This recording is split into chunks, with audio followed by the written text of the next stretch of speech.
Kalau tuntutan pertama, kita tetap mengawal penolakan 3 periode. Kemudian yang kedua, itu persoalan kenaikan BBM yang nanti itu kemungkinan akan melonjak di bulan Mei akhir menjelang Idul Fitri dan setelah Idul Fitri. Karena itu juga kemarin pemerintah sudah memberikan sinyal bahwa Pertalite dan solar itu akan dinaikkan. Nah, artinya kan kalau misalkan Pertalite dan solar itu dinaikkan, maka itu akan berpengaruh terhadap beberapa bahan pokok. Itu tuntutan kita, maka itu mesti digagalkan untuk persoalan kenaikan solar dan persoalan kenaikan Pertalite. Kemudian yang ketiga, persoalan mafia minyak goreng, persoalan tata niaga dan persoalan penyelesaian distribusi barang dan jasa. Bahkan kalau beberapa waktu lalu memang mafia minyak goreng ada 4 tersangka yang memang sudah ditetapkan oleh kejaksaan. Nah, itu kita meminta agar kemudian negara ataupun pemerintah untuk menghukum berat mereka seberat-beratnya karena terdampak daripada minyak goreng ini sangat luas kepada masyarakat. Kemudian juga persoalan lain seperti reforma agraria, juga persoalan omnibus yang itu kemudian kita cuitkan kembali. Nah, sisanya kita juga mengangkat persoalan perempuan dan persoalan pendidikan mungkin. Ini kan kemarin karena memang kita aliansi dan juga aliansi besar kita bersama kawan-kawan UPI, maka persoalan pendidikan juga persoalan perempuan mungkin akan disampaikan oleh kawan Topan nanti.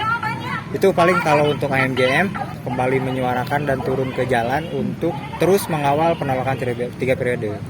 Karena kita kira kalau selama presiden tidak mengeluarkan kepres, maka kemungkinan untuk pemilu ditunda itu sangat besar. Dan artinya presiden itu tidak menunjukkan keseriusannya untuk menghentikan wacana penundaan pemilu dan 3 periode itu. Itu sih di situ titiknya. Di samping tuntutan kan sekarang apakah akan terus bertahan atau seperti minggu-minggu yang akan datang, minggu-minggu yang lalu gitu kan, cuma sampai jam 5 sabut bubar. Oh iya. Karena kalau kita secara prinsipil bahwa kita ingin menunjukkan kepada publik, mahasiswa itu ingin mencoba mengaspirasikan apa yang dirasakan oleh rakyat. Kita tidak ingin kemudian menampilkan kesan apapun. Karena dari pukul 1 sampai pukul 5 itu kita berkeringat, juga mungkin nanti akan dilanjut oleh kawan-kawan yang lain untuk terus juga menyuarakan hal yang sama. Nah, itu kemudian salah satu ciri bahwa gerakan mahasiswa hari ini memang selalu panjang. Artinya memang kita tidak akan kehabisan napas sampai kapanpun. Berarti bisa dikatakan AMJM cuma sampai sore? Kemungkinan sampai sore, kalau kita sampai sore. Ada berapa demonstran dari AMJM? Kalau demonstran estimasi untuk hari ini kemungkinan ada sekitar 500 atau 300 yang hari ini hadir, karena juga teman-teman yang lain sedang menyusul ke sini sih.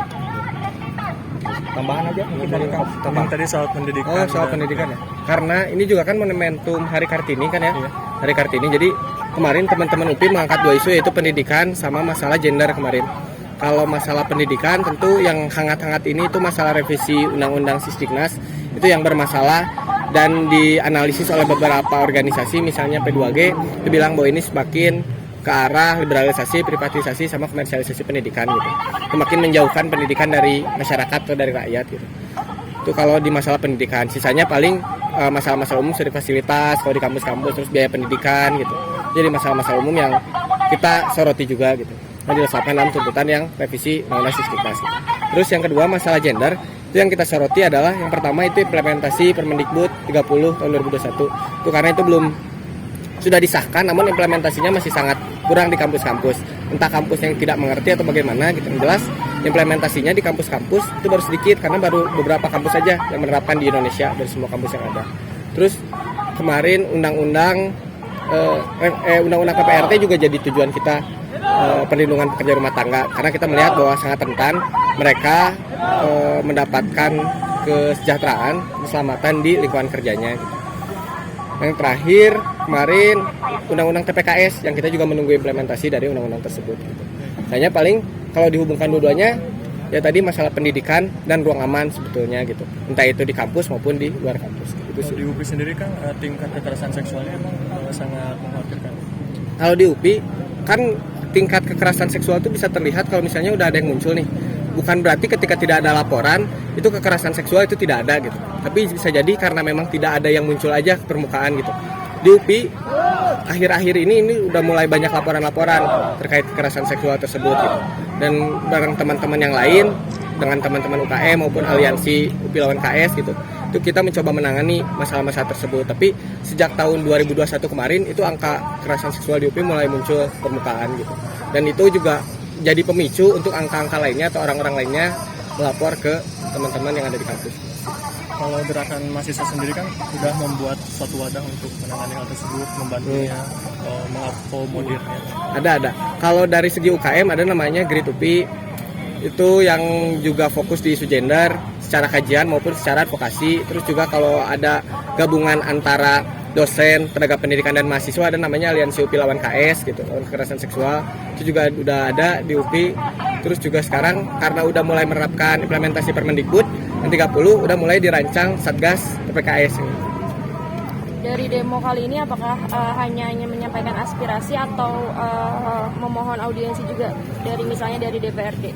Kalau kita kemarin kesepakatannya karena ini aksinya strategis dan jangka panjang, kita hari ini itu hanya kampanye dulu. Kita mencoba menarik simpati massa gitu, mencerdaskan massa dulu gitu. Baru setelah itu mungkin nanti eskalasi selanjutnya bisa jadi kita ke gerakan-gerakan yang lebih luas dan lebih jauh. Berarti memang selanjutnya sudah direncanakan untuk ada demonstrasi lagi? Ya, karena titik puncak gerakan kita itu kemungkinan di 21 Mei ataupun bertepatan dengan Hari Reformasi. Karena pertama ya, bahwa kecacatan demokrasi yang dilakukan oleh rezim Jokowi melalui wacana 3 periode dan persoalan-persoalan ekonomi tadi, itu kemudian menjadi dorongan kita untuk melakukan gerakan mahasiswa yang kemudian itu didorong oleh semangat reformasi. Karena kita kira banyak beberapa kesalahan juga dari reformasi, bahwa mesti beberapa hal yang kemudian kita koreksi. Contohnya misalkan demokrasi liberalisme yang kemudian hari ini muncul itu malah menjatuhkan pada oligarki-oligarki yang itu tidak terhubung dengan rakyat, ataupun dalam arti tidak ada aksesibilitas antara rakyat, civil society dengan kekuasaan. Jokowi itu dia terlalu dekat dengan orang-orang istana sehingga dia jauh dengan civil society. Dalam arti bahwa civil society itu adalah kita, teman-teman mahasiswa, kemudian juga teman-teman LSM yang lainnya kan gitu. Termasuk juga beberapa persoalan seperti Omnibus Law tuh. Kita tahu betul bahwa waktu Omnibus Law juga banyak pihak yang kemudian waktu itu tidak dilibatkan dalam persoalan perumusan. Nah, akhirnya itu menjadi salah satu bukti dan ciri bahwa kekuasaan oligark ataupun tidak ada aksesibilitas terhadap masyarakat civil society dari kekuasaan Jokowi itu memang sudah benar-benar nyata. Terlebih juga memang waktu itu persoalan-persoalan represivitas yang kemudian di beberapa waktu lalu, 2 minggu yang lalu di Tasik sama kemudian di teman-teman Sukabumi itu terjadi kembali. Kemudian juga tidak lama beberapa hari ke belakang juga teman-teman di NTB sama. Nah, memang yang kita kawal juga persoalan di mana Kapolri ini kemudian harus segera menyelesaikan ataupun menindak tegas aparat-aparat yang bertindak di luar protap pengendalian massa. Nah, itu beberapa hal juga yang kemudian menjadi salah satu tuntutan. Karena kita kira justru kepolisian itu adalah mitra gerakan untuk kemudian bersama rakyat. Dalam arti bahwa jika kemudian kepolisian itu bertindak represif, maka artinya kepolisianlah yang kemudian itu menutup beberapa isu terkait daripada kerakyatan, bukan kemudian mahasiswa yang menutup isu tersebut. Nah, mungkin itu untuk aksi hari ini kita aksi damai, kemudian juga kita hanya menyampaikan kepada publik bahwa persoalan BBM, persoalan penolakan 3 periode dan banyak persoalan soal pendidikan, juga persoalan pengawalan soal TPKS itu harus terus dikawal. Karena kita kira tanpa ada atensi publik ataupun tanpa ada atensi masyarakat, maka yang kemarin sudah diketok dan yang kemarin sudah diperjuangkan oleh kawan-kawan perempuan dari elemen manapun, itu akan kemudian menjadi sia-sia dan hanya menjadi panggung politik untuk aktor-aktor partai politik tertentu. Mungkin itu sih kalau untuk soal aksi. Soal tuntutan kita fokus di pendidikan sama kemudian sama fokus di persoalan, karena ini Hari Kartini juga persoalan seksual. Tapi yang kemudian kita bawa adalah persoalan penolakan 3 periode dan menurunkan harga BBM, juga stabilitas harga ekonomi di Indonesia. Mungkin seperti itu. Yes, kalau teman-teman di Jakarta kan menjelang aksi ya, ada beberapa nomor handphone teman-teman mahasiswa itu disedot. Gitu. Ya. Nah kalau di Bandung sendiri ada nggak sih bentuk-bentuk Kalau disadap, saya kemarin baru ada teman-teman saya juga, saya sendiri kemarin waktu konsolidasi di Nurtanio pun disadap, tidak bisa dibuka, bisa kebuka tuh pukul 1.40. Teman-teman ada Paki Presma Polban bisa dibuka tuh pagi hari, ada Agi Presma Pisi Punpas itu juga bisa baru dibuka tuh pagi hari. Terutama teman-teman di Jakarta. Jadi teman-teman Bandung yang kena retas ataupun kayak gitu yang kemarin mengikuti konsolidasi nasional di YLBHI gitu. Nah, termasuk teman-teman dari UI, ada Bayu Presma UI, ada Daniel Presma ITA Trisakti, teman-teman Trisakti, teman-teman Jakarta lainnya pun sama kena retas. Intinya bukan hanya di hack saja ataupun saja, tapi ada beberapa pamflet yang menyerukan jangan sampai aksi di 21.4 ini gitu.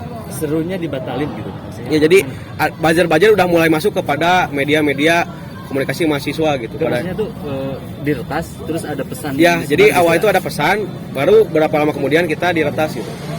Oke, nah mungkin kita nggak tahu gitu ya yang mana yang kemudian meretas gitu, tapi bagaimana tanggapannya gitu? Sebenarnya untuk tanggapan hari ini, pemerintah mulai panik, pemerintah mulai takut dengan gerakan masuk hari ini gitu. Makanya upaya peredaman dan lain-lain itu mereka lakukan gitu. Seperti adanya intimidasi dan memberikan satu ancaman kepada mahasiswa itu tersendiri. Gitu.